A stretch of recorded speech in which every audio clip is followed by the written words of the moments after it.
Bismillahirrahmanirrahim. Assalamualaikum warahmatullahi wabarakatuh. Allahumma alhimna ma rasyida umurina wa a'izna min syururi anfusina wa min sayyiati a'malina. Allahumma salli ala sayyidina Muhammad wa ala alihi wa sahbihi ajma'in. Ikhwani wa akhawati fillah,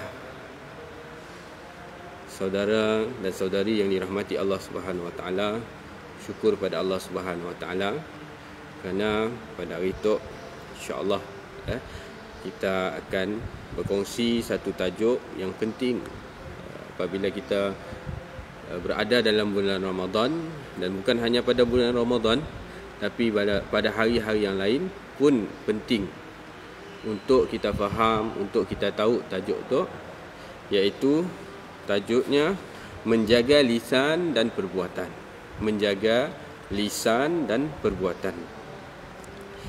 Jadi seperti mana yang kita tahu, apabila kita bercakap, kita akan menggunakan lisan kita, lidah kita, percakapan kita. Dan dengan lidah, macam-macam perkara yang kita boleh dapat. Dan lidah itu adalah nikmat yang Allah Subhanahu wa taala beri kepada kita. Daripadanya kita dapat rasa makanan, daripadanya kita dapat madah dengan orang, aku mau. Daripada lidah juga Allah Subhanahu wa taala merik dengan kita supaya kita dapat menzahirkan hajat kita, menceritakan kebaikan, dan kita dapat menyempurnakan keperluan asas melalui lidah kita. Dan kita nanggap dalam Islam pun lidah tu, lisan tu memainkan peranan yang penting. Contohnya apabila kita masuk Islam, kita akan disuruh mengucap kalimah syahadah. Dan bila mengucap kalimah syahadah, perlukan lisan. Ini siapa dalam hati saja. Dalam hati saja asyik cukup. Jadi perlukan lisan.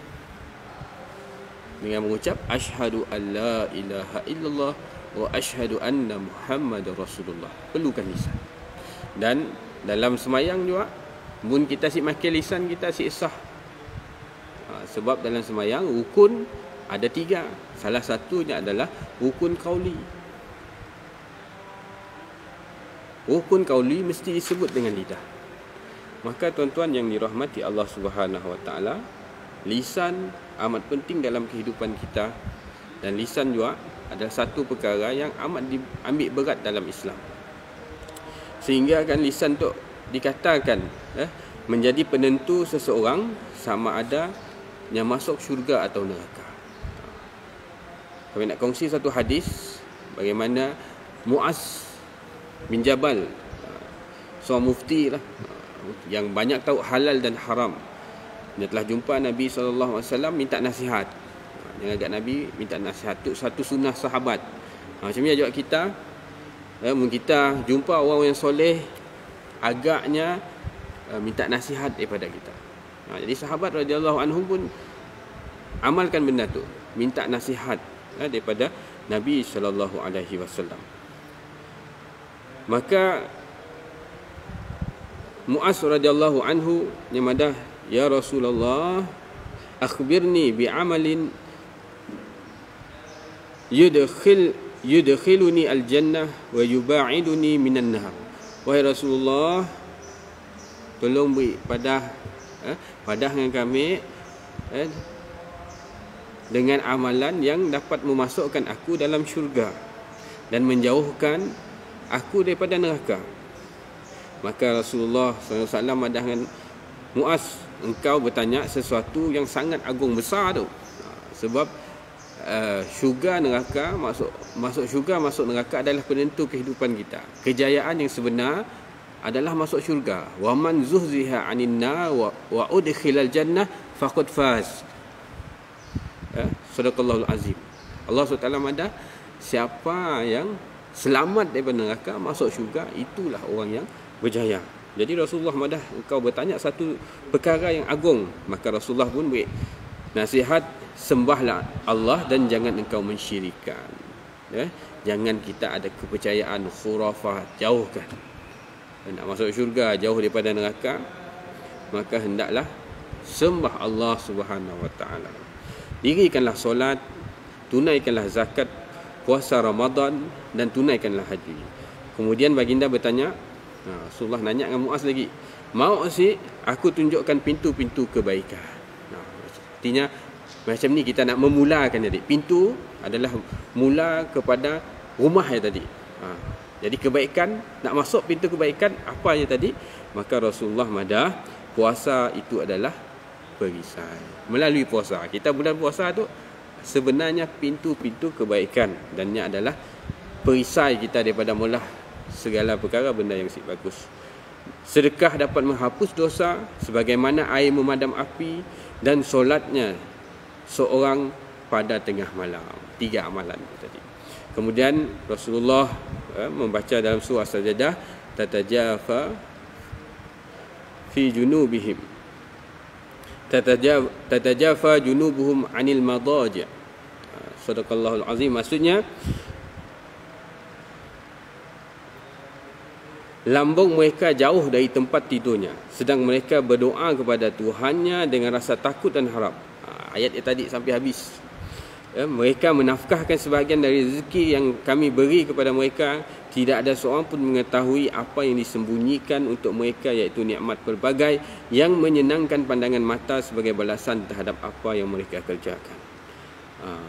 Dan lepasnya Rasulullah beri nasihat untuk hadis yang panjang mengenai lisan tadi. Kemudian baginda bersabda, mahukah aku khabarkan pokok segala perkara, tiang dan puncaknya? Pokoknya adalah solat, pokoknya adalah Islam, tiangnya adalah solat, dan puncaknya adalah jihad. Kemudian baginda bertanya lagi, bersabda lagi, mahukah aku khabarkan kepada kamu kunci segalanya tadi? Daripada atas tadi tentang kebaikan-kebaikannya tadi, kunci ya tadi adalah, maka Rasulullah madah, jagalah ini, lidah kita jaga. Maka Muaz bin Jabal tanya dengan Rasulullah, wahai Rasulullah, apakah kita akan dihisap kerana ucapan kita? Setiap patah perkataan kita tu akan ditanya oleh Allah SWT.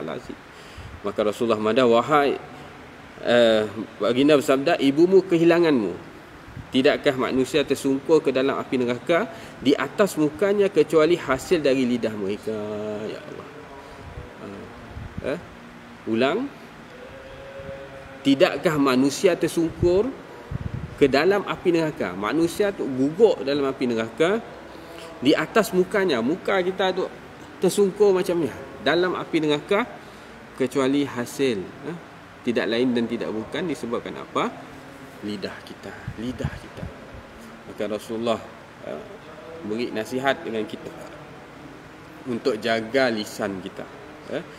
Nyalah lisan tu lah satu perkara yang dikatakan penentu untuk masuk syurga Allah Subhanahu Wa Taala.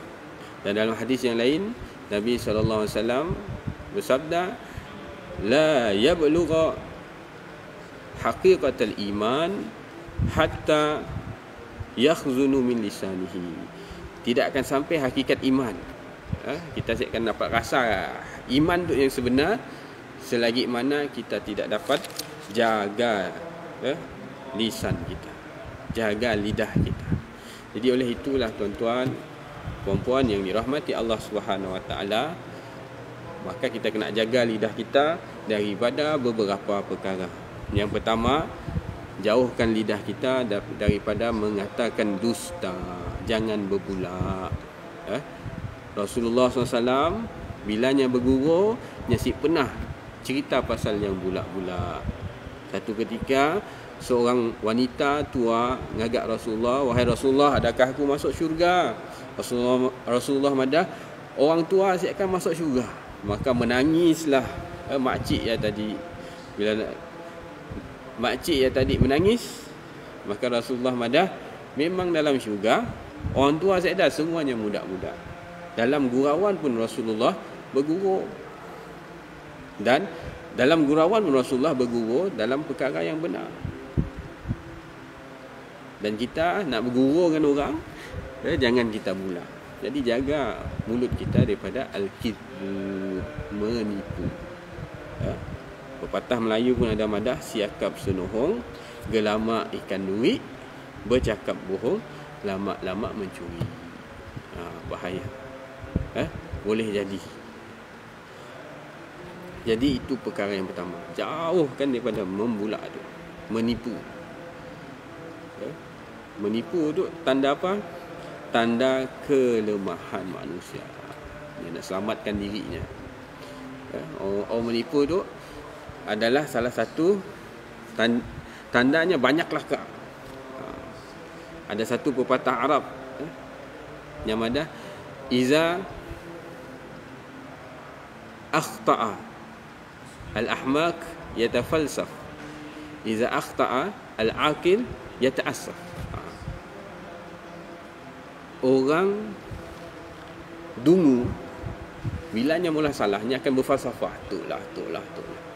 Tapi bila orang berakal, bilanya salah, dia terus minta maaf. Jadi jangan orang yang dungu, banyak falsafahnya tadi, menipu. Itu yang perkara yang pertama, minta kita jauh daripada menipu. Waliyazubillah. Kita simak jadi Musailamah Al-Kazab. Digelar Al-Kazab tu maksudnya penipu besar. Sebab apa? Mula ayat Al-Quran. Polah surah baru. Surah apa? Ad-Difda. Apa maksud surah Ad-Difda? Surah katak. Ya, minta jauh. Dan yang kedua, perkara yang kita kena pelihara lidah kita tu adalah daripada mengumpat. Jadi apa maksud mengumpat tu sebenarnya? Mengumpat tu adalah melakukan sesuatu, menceritakan sesuatu perkara yang aib, yang si bagus, dan perkara yang benar. Ialah mengumpat. Cerita nak bagus, bukan nak bagus, cerita nak benar tu, cerita keburukan orang nak benar, kita cerita pada orang lain, ya namanya mengumpat. Mencerita pula cerita dengan orang lain, ya namanya fitnah. Maka tuan-tuan, puan-puan yang dirahmati Allah SWT, jauhkan diri kita daripada mengumpat. Dan kena tu lagi dahsyat mengumpat ya. Si perlu bertemu face to face. Mengumpat dalam WhatsApp, main sini. Allahu Akbar, minta jauh. Sekarang terlalu mudah. Dengan mudahnya internet, mudah dapat dosa. Waliyazubillah.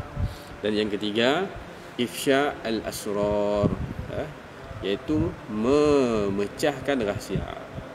Sebenarnya apabila kita WhatsApp seorang tu, sebenarnya itu adalah satu majlis. Dan Nabi SAW ada al-majlis al-amanah. Majlis itu adalah amanah. Maksudnya apa yang kita mesej dengan orang, kita mesej dengan kami, maka ia adalah amanah. Kita kena jaga dan elakkan daripada screenshot break dengan orang. Tahu siknya madah macam tu, yang mengadu domba. Akhirnya apa berlaku? Perkelahian, pergaduhan. Jadi ialah kita si mau. Maka oleh itulah macam ni kita nak jaga lisan kita. Nabi SAW ada, sekiranya kamu beriman pada Allah dan hari akhirat, falyakul khaira, katakanlah benda yang baik, ataupun senyap. La yasmut, senyap. Silent is gold. Walaupun benda yang tadi nyaman di kelakar, memanglah bila kita ngumpat tu macam makan daging saudara kita, kan nyaman, tapi dagingnya buruk, maka lebih baik kita senyap ataupun dakwah perkara yang baik. Dan selain daripada jaga lisan, tuan-tuan, lisan tu perkara utama. Kita dengar dalam kitab hadis ada bab khas untuk jaga lisan. Maka tuan-tuan yang dirahmati Allah Subhanahu Wa Taala, mudah-mudahan Ramadan tu kita dapat jaga lisan kita. Dan selain daripada ia juga, kita cuba usahakan untuk jaga mata kita daripada melihat benda-benda yang tak elok. Jaga tangan kita daripada menumbuk ataupun melakukan perkara yang tak elok. Dan begitu juga jasad kita. Mudah-mudahan Allah SWT pelihara lidah kita, pelihara mata kita, telinga, seluruh anggota badan kita daripada melakukan kemungkaran pada Allah Subhanahu Wa Taala. Mudah-mudahan Ramadan tu mendapat ampunan daripada Allah Subhanahu Wa Taala. Sama-sama kita semarakkan hidup kita dengan mencari ilmu, seperti mana pepatah Arab menyatakan, al-ilmu yu'ta wa la ya'ti. Ilmu itu dicari, bukan datang sendiri. Wabillahi taufiq wal hidayah. Assalamualaikum warahmatullahi wabarakatuh.